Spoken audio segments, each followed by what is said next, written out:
Everyone, my name is Majid. I'm a CTO, co-founder of Edge AI Innovations. Thank you very much for coming. I'll be talking about a very logical approach to running AI agents for production. And I call it running a fleet of AI agents. And the difference with what Alex was presenting is that sometimes your agents are designed to produce something once, and then that's the product of the agent that you're looking for. But sometimes the AI agent is itself the product. It keeps doing something over and over and again, and it has to run for a very long time. And it's not just one agent, it's multiple agents collaborating to work together. And that's where I believe that the next level of building AI agents would be at when you have very capable agentic infrastructure and workflow, and then you enable them to work with each other for over a very long time, and you keep improving them. There was a recent motto from the founder of Shopify. Basically, he said, from now on, if there is any new headcount you want, first prove to me that you cannot do this, replicate the work with AI agents. Right? And so that's, I think, the direction that a lot of enterprises are going. So I start by our mission statement, our vision. So back in 2024, our vision establishing Edge AI Innovation was to make AI available to everyone. It should not be locked up to big enterprise and large data centers only. Everyone should have access to it, and everyone should be able to run it on their resources. And I'm so happy to see initiatives like Spur Campus making it available mostly to Canadians, and hopefully we will have more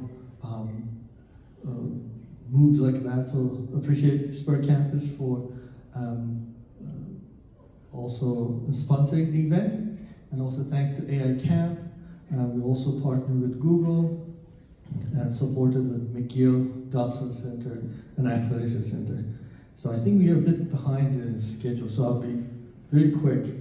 So what I was thinking about, what are the most important principles that you have to think of before even starting to build any agents? And I came up with the 6 that going forward we would need to adopt more level-headed, more objective approach to AI. It's so far I think a lot of people just had fun, and it's good to have fun with agents. And like you wake up, you have an idea, you just give it to agent, leave it for several hours. But when you want to put the agent to serious work, I think first you have to think about what are the objectives and how much it's going to cost you, and just calculate the formula of how much do I want to spend on this, and how much I'm gonna basically get out of the whole system. And you have to think of security from the very beginning, and everything has to be modular, meaning that the next AI model that comes in, the next harness that comes in, you have to be able just to plug and play all the pieces and keep running your own system.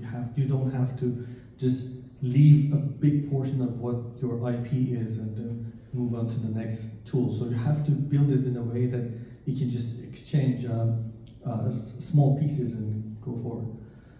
Observability is very, very important, and I'll talk about it. What I mean is that along the way, when you expect a long running, you have to make decisions, you have stakeholders, you have to be responsible to them, and you have to be able to measure things.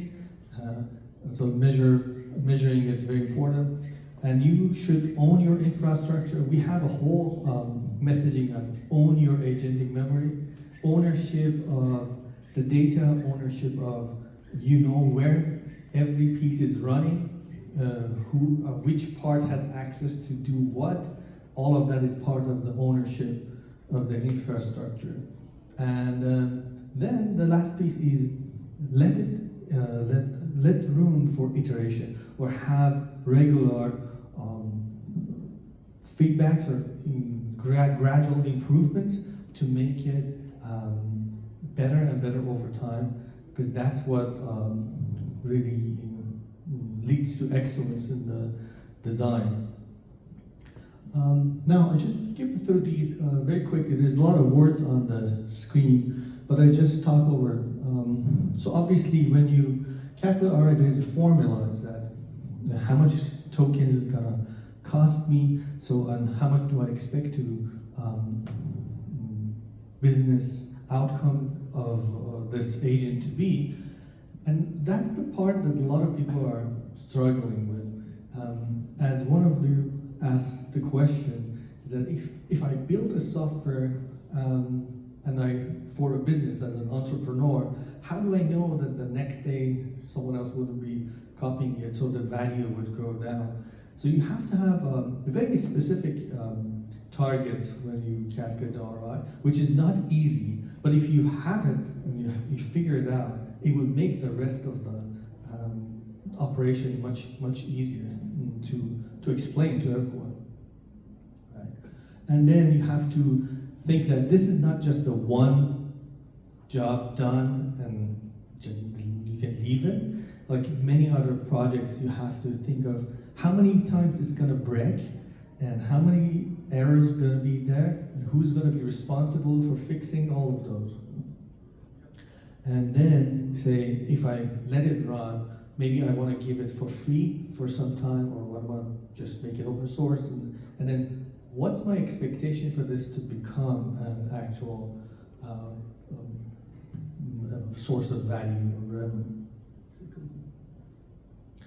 And then security was a big deal. I used to talk about it a lot on different aspects of security, and Bala also has a lot of experience on securing the infrastructure. But the most immediate approach is to make everything sealed, air-gapped, no access to internet, just running everything local, which is a valid approach. But you can also have different degrees of sensitive information or data, and design very well-established practices on cloud infrastructure. And then we can have, you have to think about the keys and accesses and API keys and all of that, because if you don't take care of that, they could be all over the place, and leaking any of those secrets would be very costly. Now, on the modularity, one of the approaches that I really insist on is to keep the agents separate, and then have the memory to be to have its own independent intelligence. And we treat memory as an agent itself, whose job is to monitor everything that's going on with the working agents, and not only help the agents, but also keeps track of things and errors, and it works as an intelligent logging system, and it keeps them for a very long time, and it has dual purpose. So your agent can ask questions from the memory, and memory is intelligent enough to go through all the past decisions and processes and see if there was conflicts, resolve them, and make conclusions about your direction.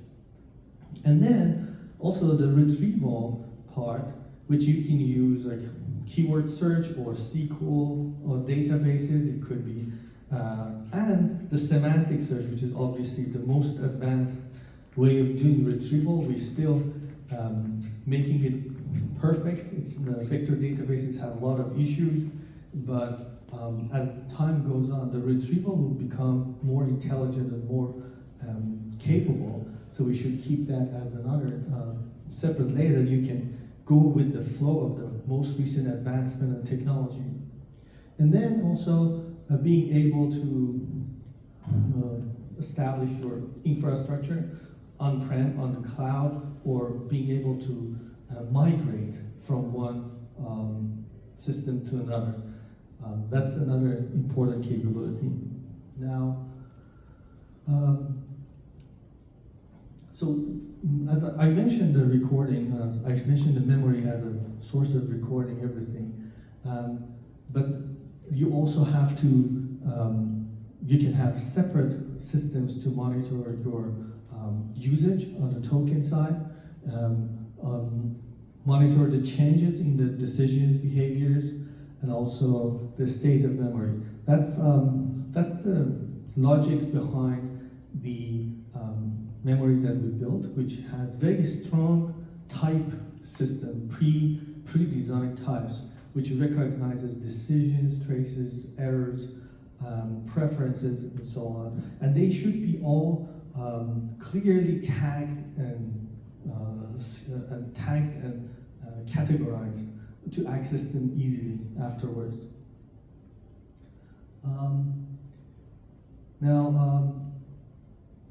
This is probably the most difficult part of doing it, is to every detail in your system, including the timings, security of the data, sensitivity levels, cost of scaling, and incident exposure, and the exit. These have to be factored in, whether you want to build it your own, or you want to go with a managed service. And each of them has a pros and cons. If you want to go with the managed services, you also have option of going with open source or proprietary systems, then you have to factor in all other options. So it takes a lot of study to go with for the right solution when you make the decision. Now, finally, the last requirement is to run the fleet on a cadence, which means you have to allow the system to have a feedback and design what part gets improved over time and how the feedback mechanism works from a very high up. So you have to monitor all the tasks, mini agents, sub agents, and then look at the instruments, how much they spend. Is there any part of it that is slowing down the system or consuming a ton of tokens that it's not supposed to? And then we have to, again, be able to measure. One of the things I learned early on is that if you rely on LLMs to measure things for you, like things that are subjective. For example, I say, I want to write a book about this topic. Say, give me 10 different titles. And then I tell, give me now a criteria for measuring them, like how catchy they are, how accurate they are. And then I let the LLM measure them. It would give me more or less the same conservative approach to the measurement. So it's not objective. It doesn't have real taste sometimes. So it would give you more or less the same scores overall.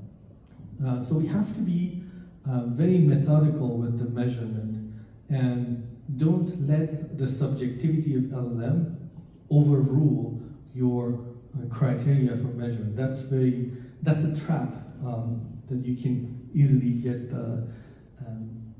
get into, right? And then the adjustments have to be gradual and meaningful and relevant to what you measure. And then you can go, that's how you can expand on your fleet of agents and then expand on the responsibility of the workflow of the agents that you're building. So I'm not saying I have mastered all of this. It's a lot of work. It's just a projection of just thinking, very reasonable approach to how agents should be deployed and designed for production. Now I move to a bit of self-promotion, if you know. So there are, I would say, three main ways to meet these requirements. You can go, we're building everything in-house, say we don't want anyone to help, we can do it all our own. So you have to think about the timeline and the cost, and then you can go with fully managed services, and then you have the option of Memento and Murche as part of the managing all the fleet.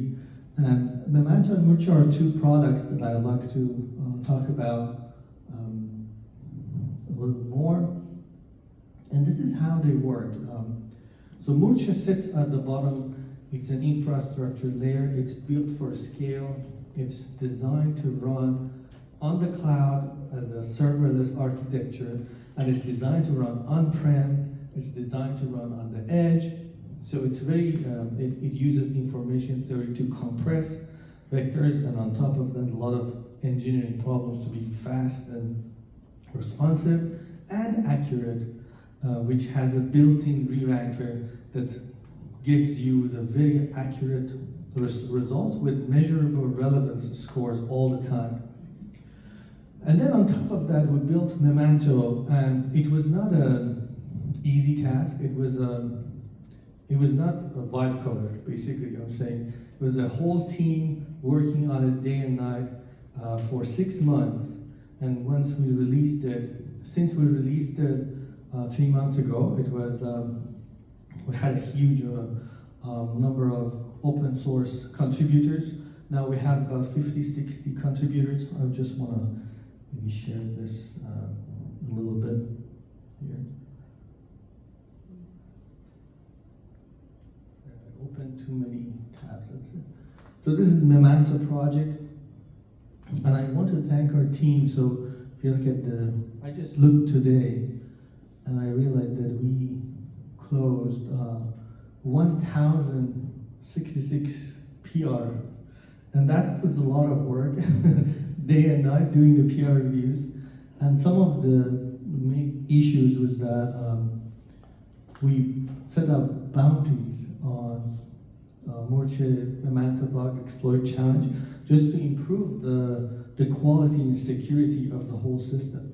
And for that only, we have close to 300 contributions from the dev community. So yeah, check out Memento. It's open source, and it has a website, and we have a tiny animation we just added. We want to add love to the agents, something the agents love. So it's cultivating some flowers. No, but on the differentiator on Memento is that it's fully open source, and most recently we adopted the best practices from the Google researchers. If you remember, there was Andre Karapathy. He published something called LLM Wiki, and he designed a system to build your own Wikipedia method using empty files. So it had a very nice structure to it. You have an index, and you can add to it as you go along. And that caused a lot of people to adopt it and iterate on it. We also have a Murche version of that LLM Wiki. But later on, about a month ago, a group of researchers at Google, they published something called Open Knowledge Format, which makes it into a portable, standardized format. And we adopted it, and Memento is the only one that you can feed it all those LLM files in a Wiki LLM format, and it takes them, ingests them in an active semantic engine search, and then you can also export them back to empty files. So you can migrate to and from LLM. Let me go back to. So this is the issue we have been working on most recently. So this is another very big effort by developers. We basically want to close the loop from going empty files to active memory and back without losing the information. And that's not easy to do, but I think we have made a lot of progress there. So let me just go back to presentation. Yeah, so basically that's how Memento works. We have been working on the benchmarks. So we reached the state-of-art benchmark on the first go when we published it, but now we are working on the second round of benchmarks, and we want to establish a new type of benchmark that really reflects the complexity of agentic work and multiple agents working on long projects. And then on top of that sits it integrates automatically with any kind of agentic platform you have. With Cloud Code, Cursor, Codex, you can just pip install Memento and it would copy its skills and learn and teach it how to work with Memento, which has a CLI, it has MCP, and it has a fast API endpoints as well. Okay, so now a little bit about Murche on the back end. So it has 4 layers. On the bottom is your infrastructure on the cloud or on-prem, and then you have the compression systems and the scoring, information theoretic score, and then you have ingestions at scale, which can take easily files that are as big as 5 gigabyte each, and it's multimedia, even videos and all of them, and then on top of that sits Memento, which is open source and connects to the agents. And so far we have these options for running the Murche on the back end. Yeah, and most recently we are going to GCP Marketplace, and this would be your offering on the GCP Marketplace. You can do it on your own cloud, completely independent. You can bring your own cloud and your own LLM, hook it up, and it would serve thousands of 250 active agents, and each memory agent can connect to multiple agents, so it's designed for a large fleet of agents to go live. Or you can go with dedicated cloud, which we run on your Google account, but we take care of the settings on the behind the scenes. And you can also have even bigger, much larger scale. Yeah, I think that's how, okay, so everything would be within the perimeters, nothing goes out. I think that's it. And if you want to go to Memento page, that's the link.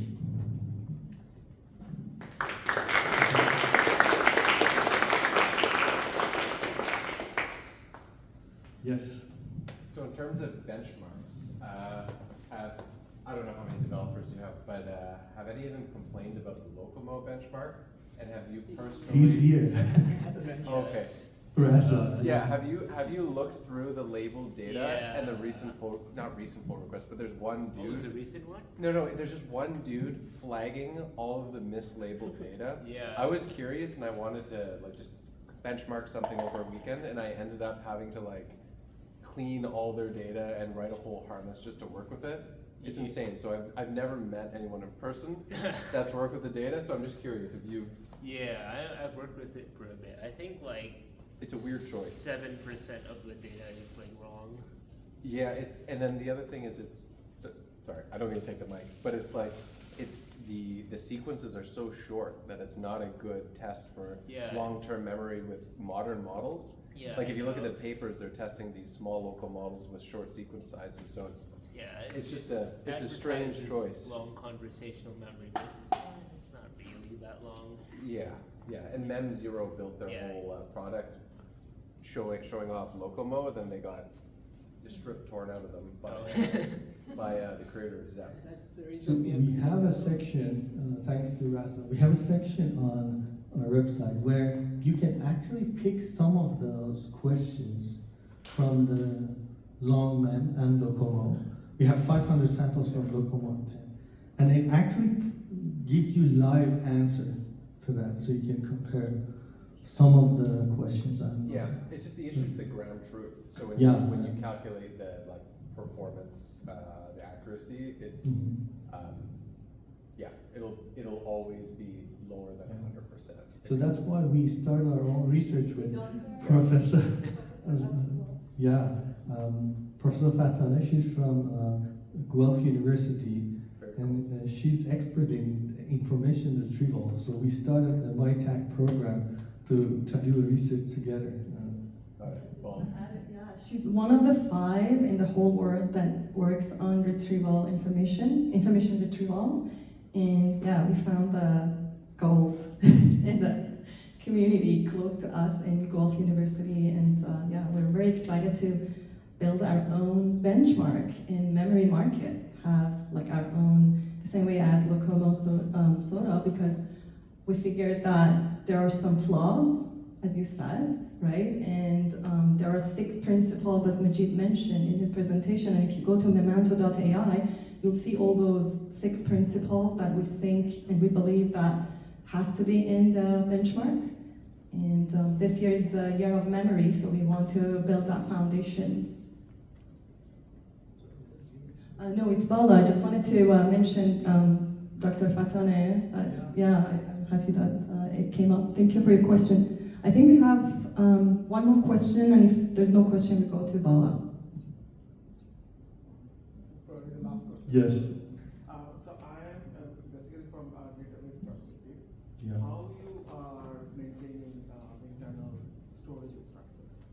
Yeah. So depending on where it is deployed, Murcha has separated the storage from the retrieval. So our retrieval uses some binary index, and we search through it very quickly. And the storage can, if you're on AWS, it's using DynamoDB, so allowing for NoSQL, very flexible. If you're on GCP, we use Firestore. And on local, we have our own, on-prem, we have our own system for managing the local storage. Okay, thank you.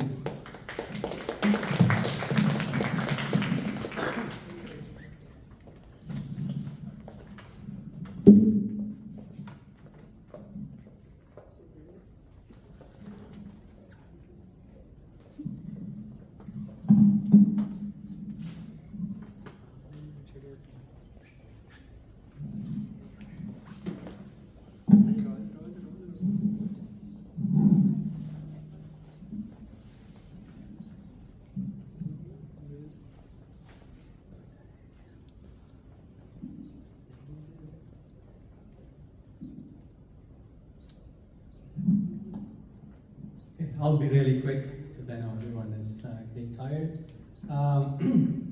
So I'm going to talk about a completely different subject, which is evolving, which is how do these play all these developments we're seeing right now. They are in the enterprise world, RAG and LLMs and all that, how they're going to move into the physical world where, it's evolving now, but it's very soon going to be the mainstream of robots and things using this type of infrastructure, and particularly they have to operate on the edge. So that's what I'm going to focus on.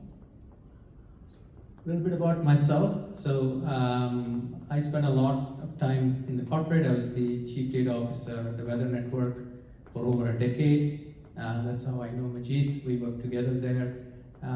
We built and grew a $20 million business looking at correlation between weather and retail and weather and events and so on, and helping different enterprises plan. And then, it was all conventional AI at that point, building models and evaluating them. And in 2024, when AI kind of became mainstream, I left. I joined a startup called 99 Ravens with some ex-Googlers. I was the CTO. And we built a custom marketing AI stack, which helps clones the expertise of marketers into AI and being able to apply that instead of just plain vanilla marketing AI that you get out of OpenAI and others. And a couple of months ago, we got acquired by one of the biggest ad agencies out of LA, Chicago, and also in Toronto.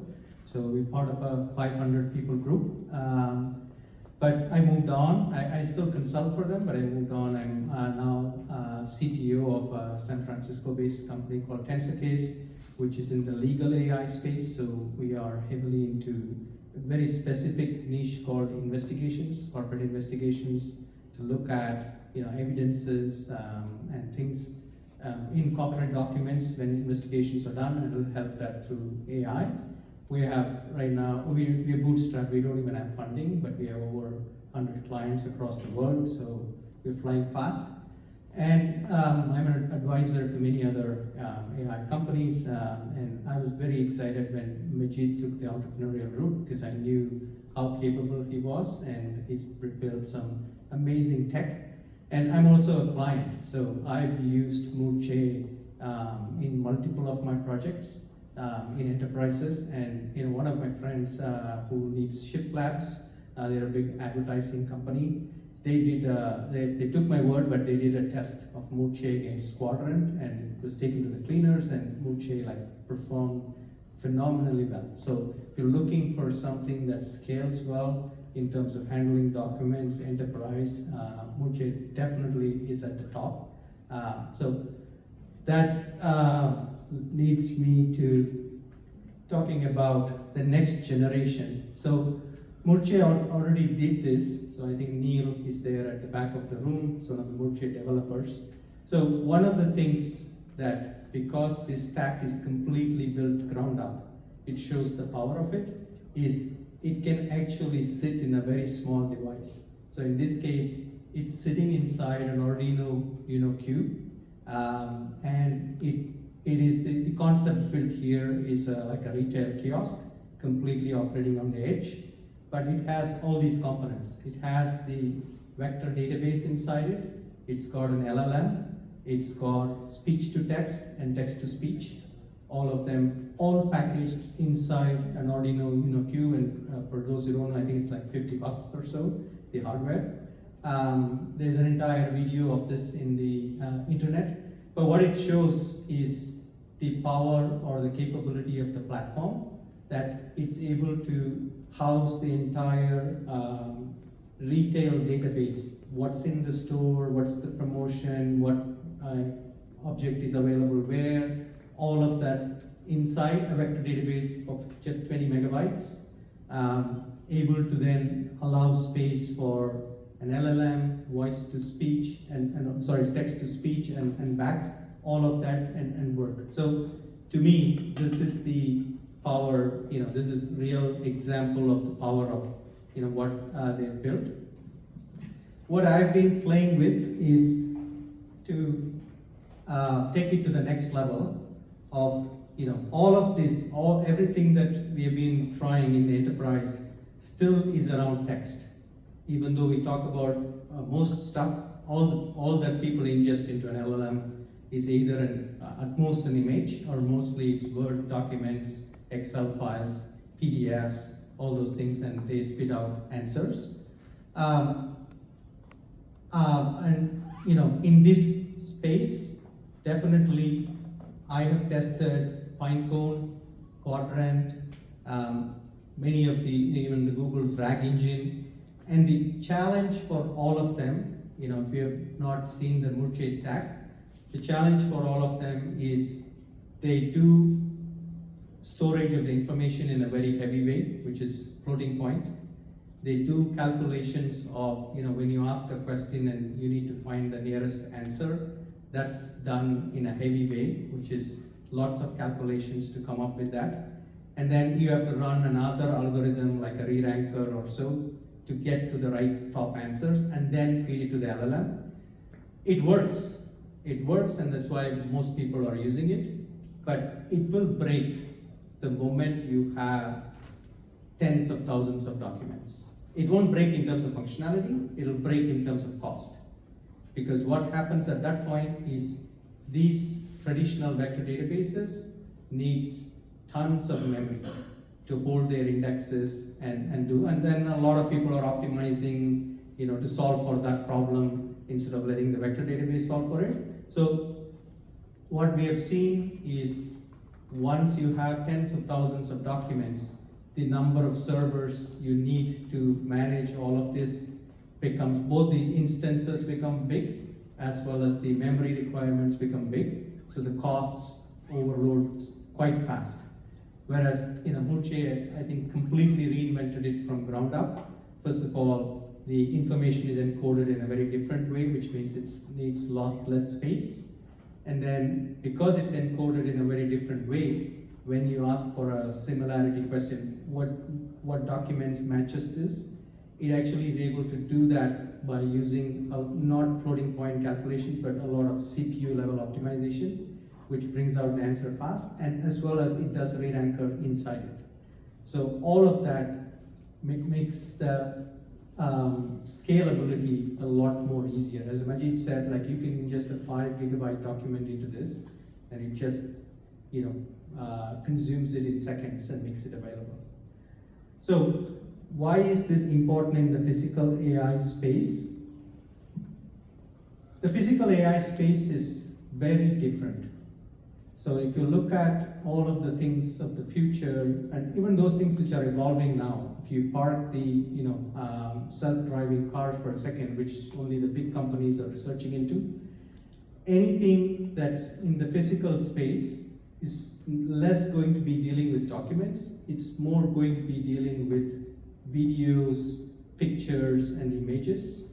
And its local environment is its document, really. So it has to understand, for example, if a robot is in this room, it has to understand that there is a table here, there are chairs here, there's a camera there, which is its document that it is searching for, right? Which is what it needs to learn from. So the physical world, my point in this slide is all the things that we look in the enterprise look very different in the physical world of what an LLM and a RAG database has to deal with. So what I did was, I know Moche is on the edge, and the memento memory that Majid talked about also is on the edge. So what I tried to do was, can we apply the same concept in the physical space? So what this means is, your input is real-time video, in this case. What you're searching for is real-time video. And what you want to do is, you have a set of objects already defined in your Moche vector database, which are all images, which are all embeddings of images. And then, are you able to match it real time and get the physical world understanding? That's the experiment I was doing, which I'll show you. I mean, it's a very simple demo, but I'll show you that it works. And also, can this sit in a really small device? Can this sit in like a Raspberry Pi 4 or an Arduino Uno or so on? And it passed in flying colors. Like you can store tens of thousands of images and actually go through this in a small device, which is a big testament into the technology, how the technology works. Where this is important is, sorry, I skipped this slide. These are all some of the examples of things that will come in the future. So if you take each of these, for example, you have a retail kiosk. Today the retail kiosks are pretty dumb, right? So when you go and ask in a kiosk, it'll give you an information, but let's say that aisle that it says this item that you're looking for is actually not there, it doesn't know. It'll just point you to that place. The future retail kiosks need to understand videos of when this shelf is being stacked to understand what is in there and be able to dynamically understand all that information and point it out. This requires understanding of video. There's a lot of indoor navigation robots being built, both for sending supplies inside hospitals, inside warehouses. These need to have understanding of the physical world space, right? So they need to know what is the space they are operating in, where to put stuff. And again, for all of this, they need to have a database which is their environment, which you can think of it like the RAG database. And then they need to know where they are to make real-time decisions. Similarly, robots which are in retail, which are packing inside the shelves or refilling the stock, need to have a very good understanding of their shelf space, what the products and all of that. Again, all of this is not documents, it's images and videos. And then surveillance robots, which look for intruders or intrusions, need to understand, hundreds of images to know who is an intruder versus who is not. So all of these are kind of the use cases I was looking at. So in interest of time, let me quickly show you my simple demo, which basically just demonstrates this. Real-time video coming in, object detection using a simple CNN model. And then I have images already pre-stored in the Murche, and then it identifies those things. So let me quickly run this.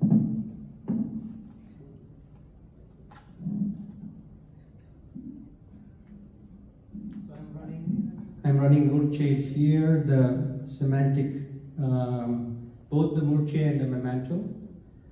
And I'm going to just start up my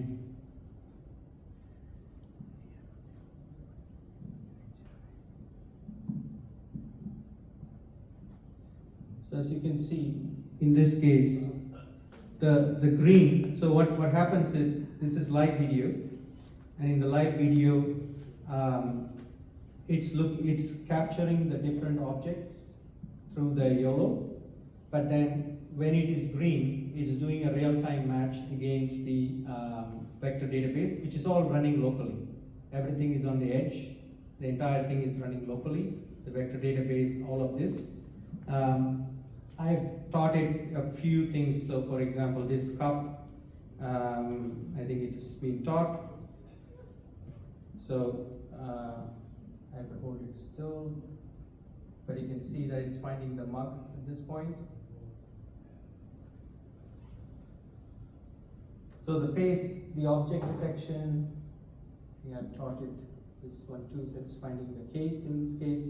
Anything that is green, it's live matching from the edge-based vector database using the video encoding of the whole thing instead of text. Locally means in your laptop? My laptop, yeah. And I also have made the frame rate lower so that it simulates like a Raspberry Pi. We'll very soon port this to a Raspberry Pi, but at this point it's operating at the frame rate of a Raspberry Pi. And then I can also, if I throw other things, like if I put my phone, for example, things like this, it may not identify, and it'll identify as a cell phone, but it's a blue because there's no matching vector in the database. And then real time, I'm also, this is the memory dashboard of Memento. So real time as the objects were being identified,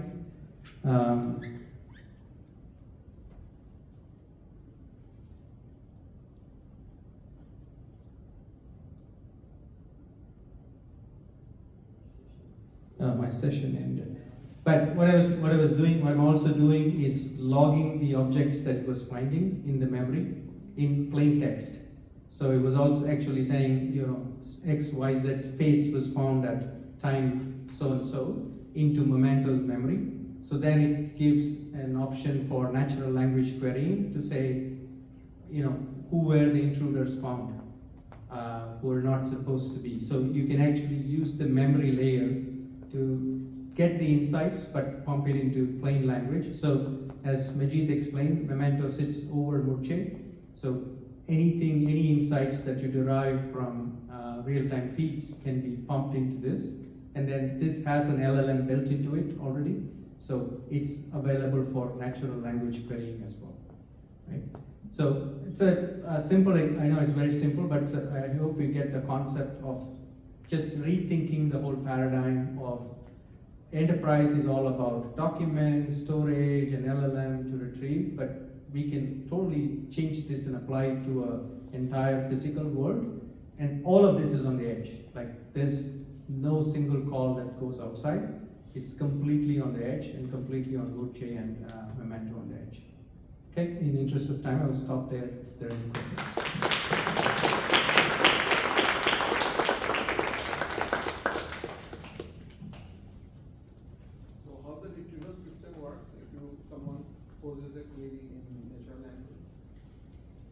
answer that. The memento, you mean? Yeah, that whole query submission to retrieval of information. What is this? So in this video example, as the, for example, the face matches or the object matches, the software is writing those events into memento as a log, and then those logs can be queried by natural language.